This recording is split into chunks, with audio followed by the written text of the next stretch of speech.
Welcome back to In Confidence, where what we share in confidence helps us grow in confidence. This season, season 3, is designed as the last quarter challenge. How do we finish the last quarter of the year as our strongest selves? Each week on Tuesday, I share with you a micro moment, something small that you can practice that takes 2 to 5 minutes that helps you ladder up your confidence week to week. And on Friday, I have a special guest come join us to share their story and how this micro moment made a difference for them. This week is one of my favorites. It's called Try Something New. And the theory is all about how confidence really grows in moments of discomfort.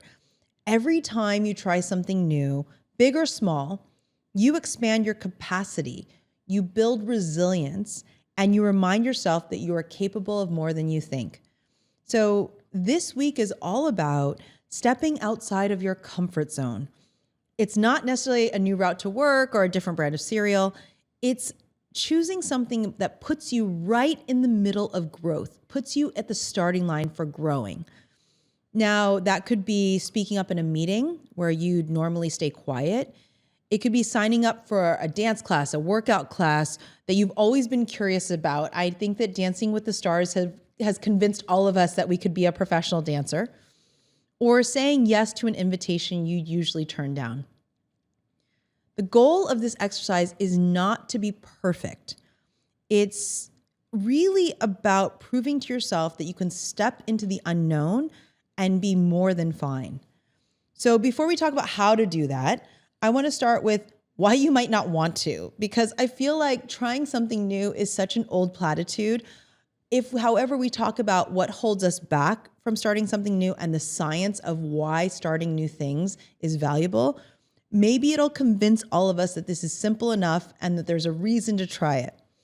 So most of us are avoiding it. And here's why.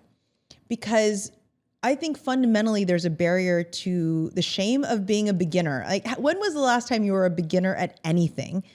And I think we hesitate to try new things, not just because we're afraid of them, but because there might be shame or embarrassment in the fact that we're pretty much not going to be good at it right at the start.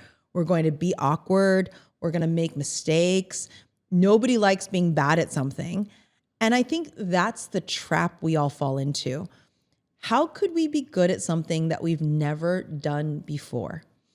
And so I really want us to reframe this idea of shame and embarrassment as starting with not knowing yet as a weakness instead of what it really is, which is a starting point for growth. You're at the starting line of growing. And so starting something new, trying something new is not about perfection. That is actually not the goal. It's about giving yourself the permission to be embarrassed, to be silly, to learn. And I often say to people, nothing embarrasses me. Like I'm really just open about it. And it's because I've learned how to release my inner critic. In season 1, we talked about the 6 forces that drive our inner critic. And oftentimes we have to make a choice not to let our inner critic into our minds. And so before you start anything new, you need to talk to your inner critic and say, okay, you get a moment just to tell me why this is a bad idea, why I should not step out of my comfort zone. And then you have the permission to let go of it. Because I think inertia is real in our lives. An object at rest stays at rest. An object in movement starts to move again. And I think we're really trying to take that first step where all of a sudden I want to grow and it will get easier. When you try something new, I want you to release the expectation that it's going to go well. My mantra, and a lot of my friends always laugh when I say this, is everything in life is a good time and or a good story. The best ones are both, but even if you're bad at something, it's going to make for a great story to tell others. Also, let go of your ego, because the shame of being a beginner should really turn into the pride of being a beginner. So much of the world is moving so quickly. I'm a beginner almost every day. Like every single day, something that ChatGPT does supersedes something that I learned to do 25 years ago. It's doing analytics that took me hours to do. And I think we have to try something new in this world that is rapidly changing. We have to be beginners. So think about before you try something new, why don't I want to do this? Because if it's, I'm afraid I won't be good at it, I'm afraid of looking silly, you get a chance to release that today. Now, here's the science behind why trying something new matters.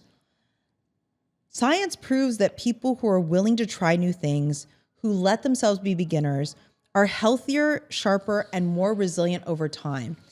In psychology, that's often called openness to experience. It's one of the big 5 personality traits, which is called psychological flexibility. The ability to adapt to change and act in alignment with your values, even when life gets uncomfortable. So this is a core trait that we want to build. Researchers have found that people who are open to new experiences, they stay sharper longer. So older adults with higher openness perform better on memory and reasoning tasks and experience slower cognitive decline over time. If you're open to experiences, you age more successfully. You tend to maintain better day-to-day functioning, adaptability, and engagement with the world. Live longer. Several long-term studies link openness, especially creativity and curiosity, to lower mortality rates and better overall health. And you can handle stress better. This is one of the things that I think having a beginner's mindset really gives you. This flexibility helps you adapt to change, manage uncertainty, and bounce back faster after setbacks. Because if you think about it, every single day we are being tested to be more resilient. Well, it's even better when we choose to try something new because we put ourselves in the face of having to deal with resilience. We control that journey. Trying new things activates lots of systems in the brain that build reserve, resilience, and motivation. New activities and skills, they stimulate our neural networks. They strengthen our brain like a muscle. I think creating new neural pathways is always a good thing. And new experiences keep us curious and engaged. Each time you try something new, you're teaching your mind and your body that you can handle uncertainty and grow from it. So being willing to try new things doesn't just make life more interesting and fun. It helps your brain and your body stay younger, and your confidence grows as a result. So I just want to share an example with you. I'm going to take you back in time 15 years. And I have to be open. I'm not an athlete. I did not grow up doing group sports. I have no athletic ability, no dance skills. I barely have rhythm. I can karaoke, but that's about it. And 15 years ago, I met my friend Anna Kaiser, who at the time was pioneering dance cardio. And I said to her, I can't do one of your dance workouts. I'm not a dancer. And she said, you're going to be bad at the beginning, but just come. No one is looking at you. You're the only one who's self-conscious. And over a decade, I came to fall in love with dance cardio. I love dancing. I watch TikToks at night just so I can try to replicate the dance moves. I make Claire on our team teach me some of the dance moves. I pretty much am very close to nailing the new Taylor Swift Ophelia dance. So that's a really fun thing to do at lunchtime. But in the moment, it was really hard. Those first couple of dance classes were embarrassing. I came home thinking, oh, I feel really good, but I totally failed. And over the course of the year, I learned the dance moves. And now I can do almost any dance move. If you show it to me a few times, my brain is wired in a way that I could do it. I'm just putting out there now, someday I want to be on Dancing with the Stars, and I really think I would nail the jazz challenge and some of the freestyle ones. But I'm not a dancer. I'm not particularly athletic, but it gives me so much joy to learn a dance routine and perform it, even if it's just for me. So when I realized that no one was watching me and I was doing it for me, I was able to rewire that embarrassment into joy and confidence. And the very thing I feared, which was looking silly, became actually the thing that made me stronger. I feel connected with the women that I worked out with. And I think that's a very small example of trying something new. This year, trying something new, I got a puppy. I've never had a pet. I don't even have plants that I keep alive. And trying something new has built this unconditional love that I have for my puppy Ripple. So how do you do this? And it doesn't have to be as big as getting a puppy or joining a dance class. It could be small. But I want you to intentionally try one new thing. Keep it meaningful but light. You could speak up in a meeting when you usually stay silent. You could try a new hobby or a class. You could say yes to an invitation that you would normally say no to. You could wear something bold that expresses a new side of you. But just try one small thing that is low stakes, that stretches your comfort zone and proves you can handle new things. Here's why it's going to be helpful. Any new experience stretches your comfort zone in a meaningful way. It isn't built by, confidence isn't built by knowing you're going to succeed. It's built by going into the unknown and knowing that you're going to be more than okay, that you're going to survive, you're going to thrive. And I think embracing uncertainty is a real skill in life. When you stack some of these small firsts on top of each other, you normalize growth and new experiences instead of fearing them.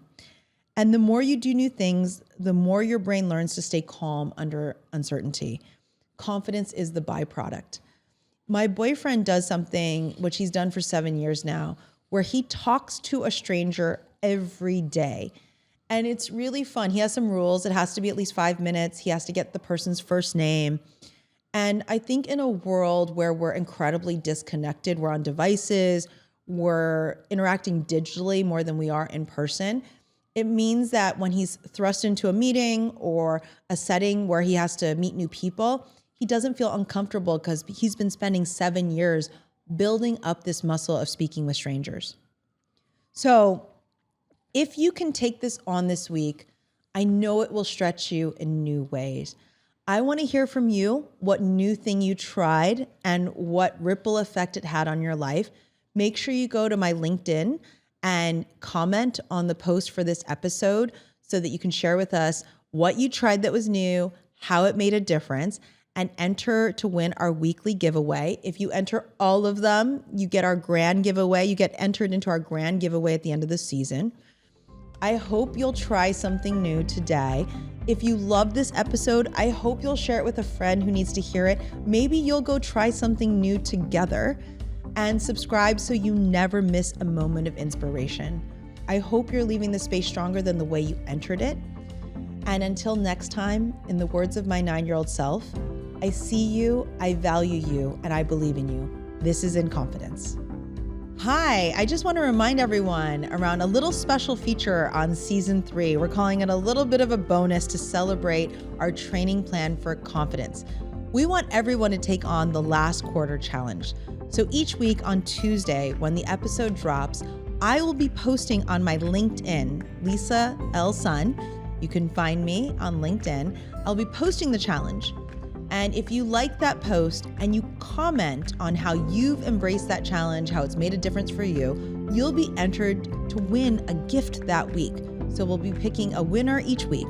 And then if you complete all 10 challenges by the end of the season, if someone actually goes on and likes and posts on all 10, you'll be entered to win a grand giveaway in December. I hope you'll join me in embracing the last quarter challenge. Follow me on LinkedIn and join in on the fun.